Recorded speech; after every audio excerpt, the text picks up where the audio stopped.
The first thing I felt was dirt in my mouth. Cold, wet soil filled my nostrils, my ears, even the spaces between my teeth. It was dark, so dark I couldn't even see my own fingers. My chest burned as if my lungs were on fire. I tried to scream, but the sound was swallowed by the heavy weight pressing down on me. My arms flailed, hitting something hard, wood. A box. That was when I realized it. I was inside a coffin. Panic ripped through me like a knife. My nails scraped the wood above me, splinters tearing into my skin, but I didn't stop. I had to get out. Every second I spent in there was another second closer to death. My breath came in short, sharp bursts, the air around me growing thinner and hotter. The image of my father's face flashed in my mind, the cold, hard look in his eyes as he stood by my hospital bed. The way he avoided my gaze, like he had already buried me in his heart. Now I understood why. He hadn't just wanted me gone. He had made it happen.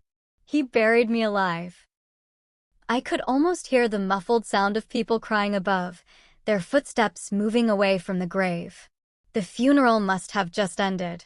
My father probably stood there with fake tears, pretending to grieve while my inheritance, my mother's estate, slipped into his greedy hands. My heart pounded harder than ever. I pushed at the coffin lid, but the dirt above made it impossible to move. The air felt heavier. My fingers went numb. My body screamed for oxygen. I had two choices: give up and die in the cold darkness, or fight my way back to life. I chose to fight. With every ounce of strength, I clawed at the lid until my nails bled. The wood cracked under the force of my desperation. Dirt poured in, blinding me, choking me, but I kept digging, kept pushing, kept clawing. My arms shook from exhaustion, but I didn't stop. I couldn't stop. Then, my fingertips touched open air. But before I could pull myself out, I heard a sound: low, deliberate footsteps. Someone was coming back to the grave. And it wasn't to save me. I was born in a small town called Windermere, where everybody knew everybody, and secrets were rare, at least. That's what I thought as a child. My mother, Evelyn Parker, was a kind woman with warm brown eyes and a voice that could calm any storm. My father, Richard Parker, was different. He smiled often, but it was a smile that never reached his eyes. When I was 7, my mother died suddenly. People said it was pneumonia, but even at that young age, I noticed the whispers that followed her death. Something about it felt wrong. My father wasted no time taking control of everything: our house, the land, and the money my mother left for me. He said he was keeping it safe until I was old enough to handle it. By the time I was 16, I began to see through his lies. The man who was supposed to protect me treated me more like a burden than a daughter. Still, I stayed quiet. It was easier that way. But my life changed the day I found my mother's hidden journal. It was tucked away inside an old wooden chest in the attic, wrapped in cloth like a precious treasure. In it, my mother wrote about her fear of my father, how she believed he was planning to take everything from her, even if it meant hurting her. That was the first time I truly feared my father. From that moment, I started keeping my own secrets. I studied quietly, worked part-time jobs, and saved every bit of money I could. I dreamed of leaving Windermere behind. But my father seemed to sense my growing independence, and the more I pulled away, the tighter he tried to hold me. When I turned 18, I was supposed to finally receive my inheritance. But just a week before that day came, I fell mysteriously ill. At first, it was just headaches and dizziness, then fevers and stomach pains. I could barely get out of bed. The doctor, one my father insisted on calling, said it was a virus. It didn't feel like a virus. I remember lying in bed, drifting in and out of consciousness, and hearing my father's voice downstairs, talking to someone on the phone. His words were low, but I caught pieces. Make sure, no mistakes, she can't come back from this. The next day, I collapsed. When I woke up, I wasn't in my bed anymore. I was in the coffin. My heart still raced at the memory, but that day in the grave, I didn't have time to think about the past.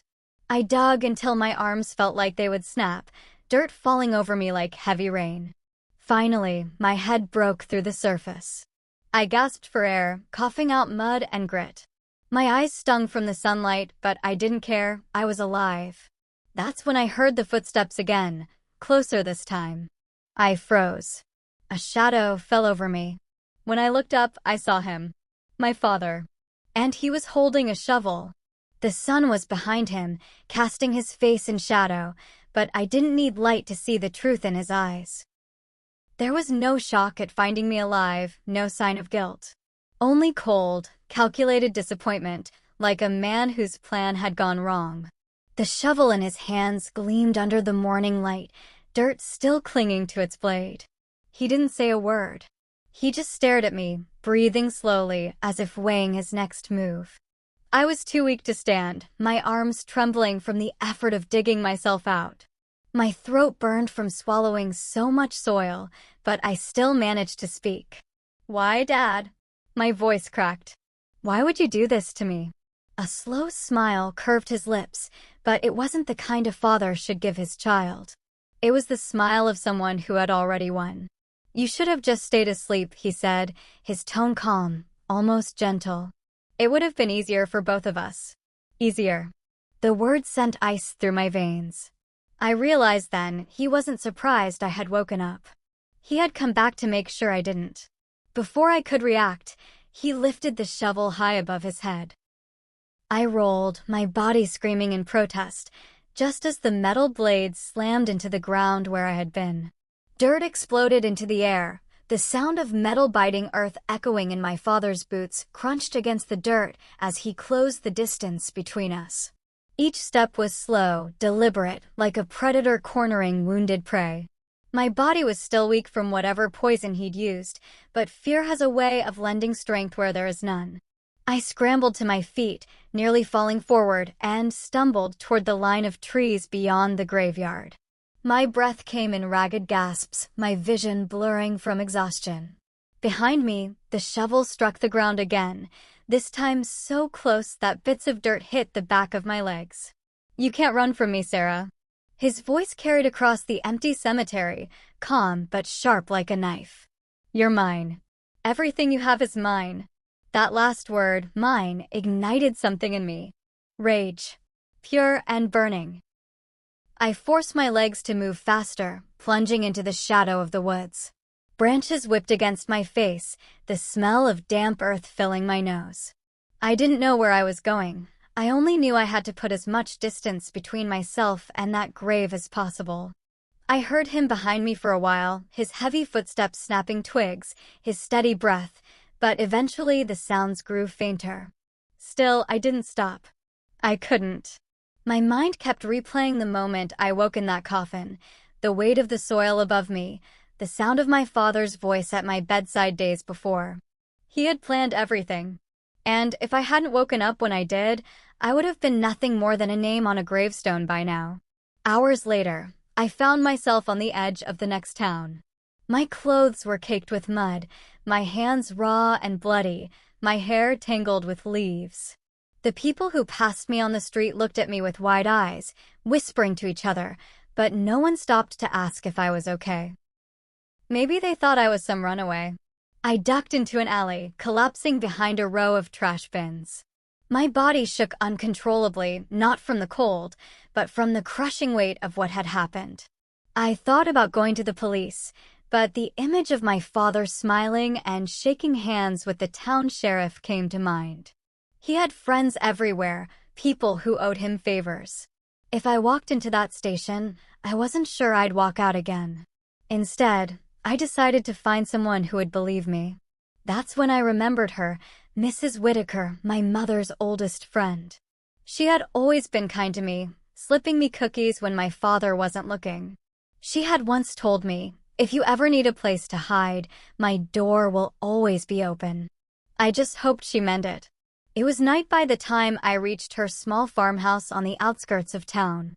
The porch light glowed softly, and the faint smell of apple pie drifted through the air. I knocked, my hand trembling.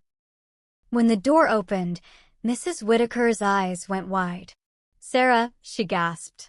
Dear Lord, child, what happened to you? The words caught in my throat. She didn't ask for proof. She didn't even hesitate. Mrs. Whitaker grabbed my arm gently and pulled me inside, shutting the door behind us. The moment the latch clicked, I felt a strange sense of safety, as if the solid wood between me and the outside world could keep my father away. She sat me down on the old floral couch in her living room, the one I remembered from childhood visits. The cushions were worn but soft, smelling faintly of lavender. "My word, Sarah," she whispered, her eyes scanning my muddy clothes, my scraped hands, my pale face. "Tell me everything." I hesitated, the images in my mind still raw and sharp. But then the words spilled out of me in a rush, the sudden illness, my father's coldness, waking in the coffin, clawing my way through the dirt, and the moment I saw him standing over me with the shovel. Mrs. Whitaker listened without interrupting, her hands folded tightly in her lap. Her face stayed calm, but I noticed the slight tremble in her fingers. When I finished, she leaned forward. "Sarah, your father has always been ambitious, greedy." But I never thought. She stopped herself, pressing her lips together. "We have to be careful. If he knows you're alive, he'll try again." Her words settled like a heavy stone in my stomach. I knew she was right. "Do you have somewhere safe to go?" she asked. I shook my head. "You're the only person I can trust." She nodded slowly. "Then you'll stay here tonight. Tomorrow, we'll figure out a plan." The warm bath she prepared felt like heaven. The hot water turned brown as it washed away the dirt and blood, but no amount of scrubbing could erase the memory of being trapped underground. I lay in the tub until the water cooled, staring at the ceiling and wondering what my next move should be. Afterward, she gave me one of her late husband's oversized shirts to sleep in and a plate of hot pie. My stomach growled the moment I smelled it, and I realized I hadn't eaten in over a day. For a while, it almost felt normal, like I was just a girl visiting an old family friend. But the illusion shattered the moment we heard the sound of a car pulling into the driveway. Mrs. Whitaker's head snapped toward the window. "Stay here," she whispered, standing quickly. Through the glass, I saw the beam of headlights cutting across the yard. A shadow moved inside the car. Then I heard the car door slam. Heavy footsteps approached the porch. Mrs. Whitaker's face went pale. She mouthed a single word to me, "Hide." I didn't even think. I grabbed my plate of pie and ducked into the hallway, pressing myself against the wall just as someone knocked on the door. The knock wasn't gentle. It was hard, demanding. Mrs. Whitaker opened it a crack. "Can I help you?" she asked, her voice steady. A voice answered. Low. Familiar. "My father." "I'm looking for my daughter," he said. "I know she came here." The sound of his voice froze my blood. Even without seeing his face, I could picture it perfectly. Calm, polite, the kind of voice that could convince strangers he was the most trustworthy man in town. But I knew better. From my hiding place in the hallway, I held my breath, pressing my back so hard against the wall it hurt. Mrs. Whitaker didn't open the door any wider. "Your daughter," she said, her voice slow, measured. "I haven't seen Sarah in, months now. Is something wrong?" There was a pause. Long enough for me to imagine him looking past her shoulder, scanning the room. "She's missing," he said finally. "She's not well. She ran off in the middle of the night, and I'm worried she might hurt herself." A lump formed in my throat. Hurt myself? No, he wanted her to believe I was the dangerous one, that I couldn't be trusted. "That's awful," Mrs. Whitaker said softly. "But I'm sorry, Richard, I haven't seen her. If she comes by, I'll call you." He chuckled, but there was no humor in it. "Of course. But why don't you let me come in? I'd like to have a quick look around." Every muscle in my body tensed. If he stepped inside, he would see me. Mrs. Whitaker didn't flinch. "Richard, it's nearly midnight. I'm an old woman, and I don't appreciate unexpected visitors at this hour. Now, if you'll excuse me." Before she could close the door, his voice dropped to a near whisper. "Evelyn trusted the wrong people. Don't make the same mistake. The door slammed shut. Mrs. Whitaker locked it, then pulled the curtains tight. I stayed in the hallway, my knees weak, waiting for the sound of his car engine. But it didn't come. Instead, I heard slow footsteps circling the porch, then fading into the grass. She came to me a moment later, her face pale but determined. "He knows you're alive," she said. "And now he knows you're with me." Her words sent a shiver down my spine. "What do we do?" She didn't hesitate. "We disappear before morning." The next few hours were a blur. She moved around the house with surprising speed for someone her age, pulling out an old duffel bag, stuffing it with clothes, a first aid kit, and a roll of cash she kept hidden in a flour jar. She didn't say where we were going, only that it was somewhere he wouldn't think to look. But leaving wasn't going to be easy. My father was cunning. If he couldn't find us, he'd wait us out. And sure enough, at around 3 a.m., I heard it, tires crunching over gravel outside. Mrs. Whitaker peeked through the curtain. "It's him," she whispered. My chest tightened. "We can go out the back." Before I could finish, the sharp, splintering sound of wood echoed through the house. He was kicking the door in. The door frame cracked under the force of his third kick. The hinges groaned, the latch splintered, and then, bang! The door swung inward, slamming against the wall. My father stood in the doorway, his silhouette lit by the pale glow of the porch light. He didn't look like a grieving parent searching for his missing daughter. He looked like a hunter who had finally cornered his prey. Mrs. Whitaker stepped in front of me, her arms spread wide. "Richard, you're trespassing," she said, her voice firm. He ignored her, his eyes locked on me. "Sarah," he said softly, like we were having a normal conversation. "Come home. We can forget all this unpleasantness." My stomach churned. "You buried me alive," I whispered, my voice shaking. He tilted his head, smiling faintly. "And yet, here you are. Alive. Doesn't that make us even?" That twisted logic sent a chill down my spine. Before I could answer, he stepped forward, but Mrs. Whitaker didn't move. "You need to leave," she said. "Now." He glanced at her, his smile fading. Evelyn's friends were always so loyal. Shame. Then, without warning, he shoved her aside. She stumbled, but caught herself on the arm of the couch. I ran. I darted toward the back door, but his boots pounded the floor behind me. My bare feet slipped on the wood, and I barely caught myself on the wall before reaching the kitchen. I fumbled with the lock on the back door, my fingers trembling. Too slow. A rough hand clamped around my wrist, yanking me backwards so hard I nearly fell. His breath was hot against my ear. "You're making this harder than it needs to be. Let her go." Mrs. Whitaker's voice rang out. I twisted, my free hand grabbing the first thing I could reach from the counter, a heavy cast-iron skillet. Without thinking, I swung it. The sound it made when it hit his head was sickening, a deep, dull thud. He staggered, his grip loosening. I wrenched my arm free and bolted out the back door into the night. Mrs. Whitaker was right behind me, and we didn't stop running until the warm glow of her farmhouse was nothing but a faint dot in the distance. We reached the edge of a narrow country road, our lungs burning. My body ached from exhaustion, but adrenaline kept me upright. Mrs. Whitaker glanced over her shoulder. "We can't go back. Ever." I nodded, my mind still replaying the look in his eyes as I swung the skillet, cold, unblinking.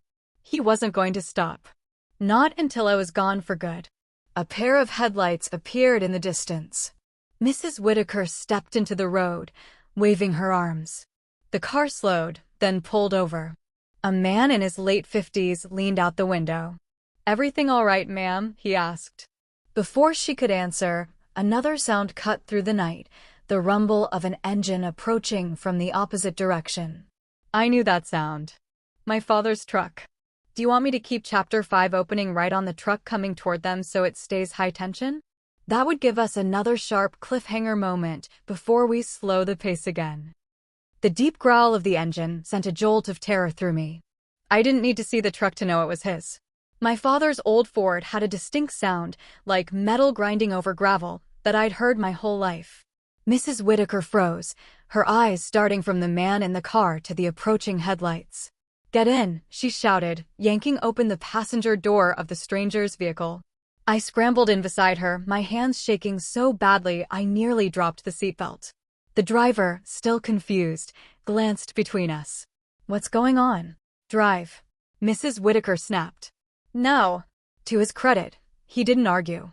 The car lurched forward just as the other set of headlights rounded the bend. For a moment, the road was flooded with light, and I caught a glimpse of my father's face through the windshield, calm, focused, not a trace of surprise. He knew exactly where we were going. The man's car wasn't fast, and my father's truck was built for speed. Within seconds, the gap between us began to shrink. I could feel my pulse in my ears, my mind racing for a plan. Mrs. Whitaker twisted in her seat, looking out the rear window. "He's gaining on us." "I can take a turnoff up ahead," the driver said, "but it's a rough dirt road. If I hit it too fast." "Just do it," I shouted. We barreled down the narrow country lane, the truck's headlights looming closer. When the dirt road appeared on the right, the driver jerked the wheel. The tires screamed against the pavement, and we shot onto the bumpy track. Dust exploded behind us, but the sound of the truck followed. He had turned too. "Faster," Mrs. Whitaker urged. The driver pushed the pedal to the floor, but the dirt road was uneven, full of sharp dips and sudden rises. Every bump rattled my bones, but fear kept me gripping the seat. Then I heard it, the deafening roar of the truck's engine as it drew alongside us. He was trying to force us off the road. The truck swerved, its massive front bumper nearly clipping our side mirror. The driver swore under his breath, jerking the wheel away, but the road's edge dropped into a steep ditch. One wrong move and we'd roll. I could see my father through the open window of his truck now. His eyes were locked on me, unblinking. Then, slowly, deliberately, he mouthed the words, "You won't escape me twice." Before I could react, he swerved again, harder this time. The car jolted sideways, the tires skidding dangerously close to the ditch. "Hold on," the driver shouted. The road curved sharply ahead, and if we didn't slow down, We didn't. The car shot around the bend, the back tires lifting for a split second before slamming back down. I barely had time to breathe before a shadow loomed in front of us. A fallen tree blocked the entire road. Do you want me to take Chapter 6 straight into what happens when they hit that tree and keep the tension high? That scene can easily be another extreme opener. The headlights lit the massive trunk like a warning we couldn't ignore. The driver slammed the brakes, tires screaming against the dirt. The car skidded sideways, dust and gravel spraying into the air. My body lurched forward, the seatbelt biting into my chest. We stopped just inches from the tree. For a single heartbeat, there was silence, thick and suffocating. Then came the roar of the truck engine behind us. "He's not stopping," Mrs. Whitaker shouted. I twisted in my seat just in time to see the blinding glare of my father's headlights growing larger, faster, like a predator lunging for the kill. The driver threw the car into reverse, but the rough dirt road made the tires spin uselessly. The truck closed the distance in seconds. "Out! Out!" the driver yelled. I didn't hesitate. I flung open the door, the cold night air slamming into me. My bare feet hit the dirt and I stumbled, catching myself just in time to see the truck bear down on us. Mrs. Whitaker was already running toward the side of the road, where a narrow slope led into a thick patch of woods. I followed, my legs screaming in protest, the uneven ground making every step a fight to stay upright. Behind us, metal collided with metal. The sound was deafening, my father's truck plowing into the stranger's car. I didn't dare look back, but the sickening crunch echoed through the trees as we plunged into the darkness. Branches clawed at my skin, my breath coming in ragged gasps. The woods were alive with sound, rustling leaves, snapping twigs, but I couldn't tell which noises were ours and which belonged to him. Then I heard it. Boots. Heavy boots pounding against the forest floor. "He's following us," I hissed. "Keep moving," Mrs. Whitaker urged, her voice shaking but firm. "Don't stop for anything." We weaved between thick trunks, the moonlight barely breaking through the canopy above. My feet throbbed with every step, but adrenaline kept me going. Suddenly, the ground beneath me disappeared. I pitched forward, tumbling down a steep slope. Rocks tore at my legs, my arms flailed wildly, and I hit the bottom with a jolt that knocked the air from my lungs. Above me, Mrs. Whitaker's voice called my name, but it was drowned out by the crunch of boots drawing closer. A shadow appeared at the top of the slope. Even from that distance, I could see the glint of a metal object in his hand. It wasn't the shovel this time. It was a gun. Do you want me to make Chapter 7 open immediately with him aiming the gun at her to keep the suspense at maximum before dropping back into a slower stretch? The moonlight caught the barrel, turning it silver in the darkness. My father stood at the top of the slope, his silhouette framed by the jagged outlines of tree branches. He didn't rush. He didn't need to. The way he held the gun told me he was in control. "Sarah," he called, his voice smooth and steady, as if we were back in our kitchen and he was asking me to pass the salt. "You've made this far more difficult than it had to be." Mrs. Whitaker appeared beside him, breathless from the climb. Her face was pale, but her eyes burned with defiance. "Richard, put that thing away. She's your daughter." He tilted his head, almost like he was considering her words. "No, she's a problem." The coldness in his voice cut deeper than the night air. I scrambled backward on the damp earth, my hands digging into leaves and roots. My heart hammered so loud I could barely hear the forest around me. "You took everything from me," I said, my voice trembling. "And you tried to bury me like I was nothing." His mouth curled into the faintest smile. "I didn't try, Sarah. I succeeded. Everyone believes you're dead. And in a few minutes, you will be." The sound of the gun's hammer clicking back froze me in place. Mrs. Whitaker moved faster than I thought possible. She lunged at him, grabbing for his arm. The gun went off, the shot ripping through the quiet night. Birds scattered from the treetops, their wings beating the air in a frantic rush. I didn't feel pain, which meant the bullet hadn't hit me, but I didn't wait to see where it went. I turned and ran, forcing my legs to carry me deeper into the woods. My lungs burned, my bare feet slipping on wet leaves, but I didn't stop. Behind me, I heard a sharp grunt, my father, furious now. Then his boots pounded the ground again, crashing through the undergrowth. The forest thickened, the trees closing in. Somewhere ahead, I could hear the faint trickle of water. I pushed toward it, my mind screaming for an escape route. Then I broke through the brush and found myself standing at the edge of a rushing river. The current was fast, the water dark and cold. One wrong step, and it could drag me under. But behind me, I could already hear him closing in. I had only two choices, face him or face the river. I took a step forward. And jumped. The water hit me like ice and stone at the same time, knocking the breath from my lungs. The current seized me instantly, dragging me under before I could even scream. My arms flailed in the dark, my fingers clawing at nothing but water. When I surfaced, I gasped so hard it felt like my chest would split. The moonlight shimmered on the rippling waves, but I had no time to search for the shore. The current spun me like a rag doll, slamming me into something hard, a half-submerged log. Pain shot up my side, but I grabbed it, clinging desperately. "Sarah." The voice cut through the rush of water. I turned my head and saw him standing on the bank, just a few feet upstream. The gun was gone now, but his eyes, they burned with the same cold determination. "You think you can outrun me?" he shouted. "I'll find you. Even if I have to tear this whole forest apart."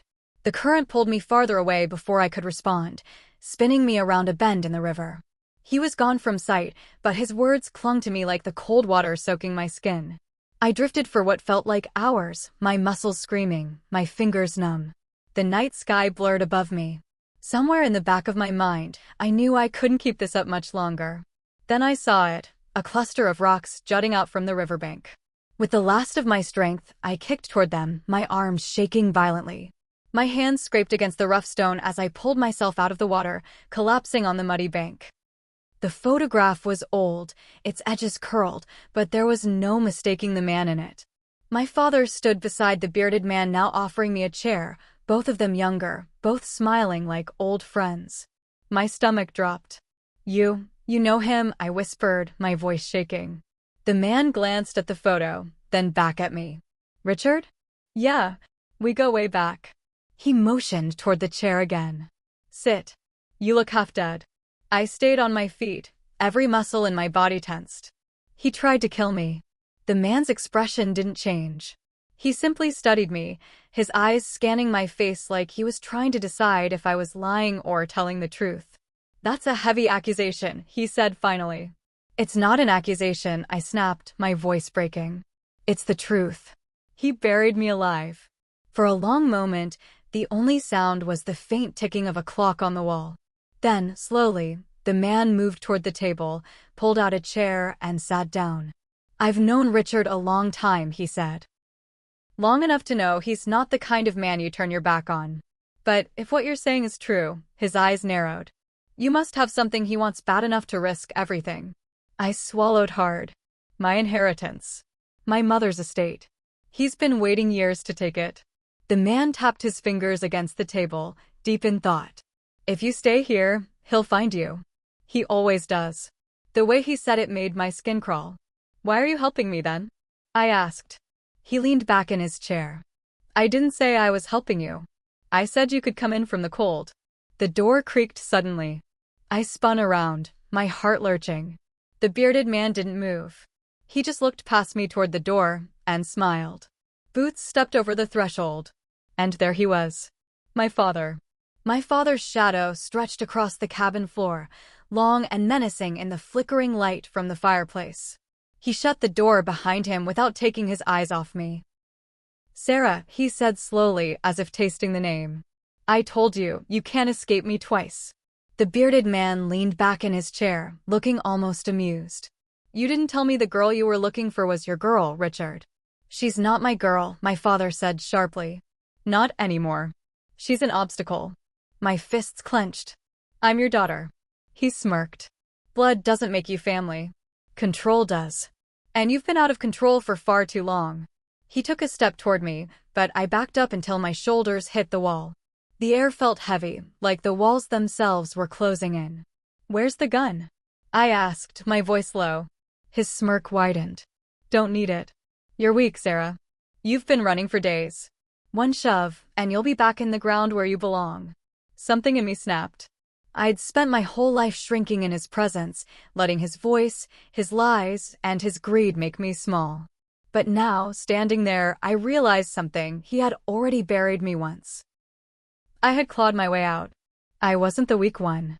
He was the coward who needed control to feel strong. "I'm not afraid of you anymore," I said. His expression darkened. He lunged. But I was ready.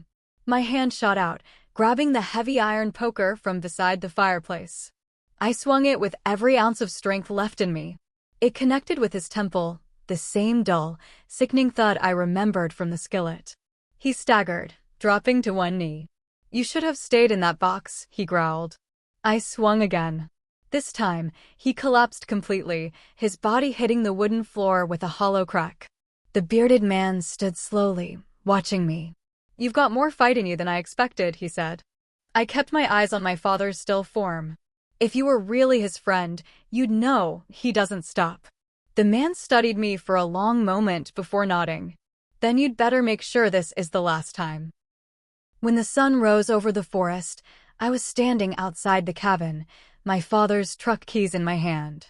The bearded man had gone back inside without another word, leaving me alone with the crisp morning air and the sound of birdsong. I looked down the dirt road, the trees parting to reveal the endless horizon. I didn't know exactly where I was going, but for the first time in years, it was my choice. The lesson burned clear in my mind. Family isn't who shares your blood, it's who would never bury you to get ahead. And as I climbed into the truck and started the engine, I promised myself one thing: Richard Parker would never have the chance to hurt me again. Because I was no longer the girl he buried. I was the woman who crawled out.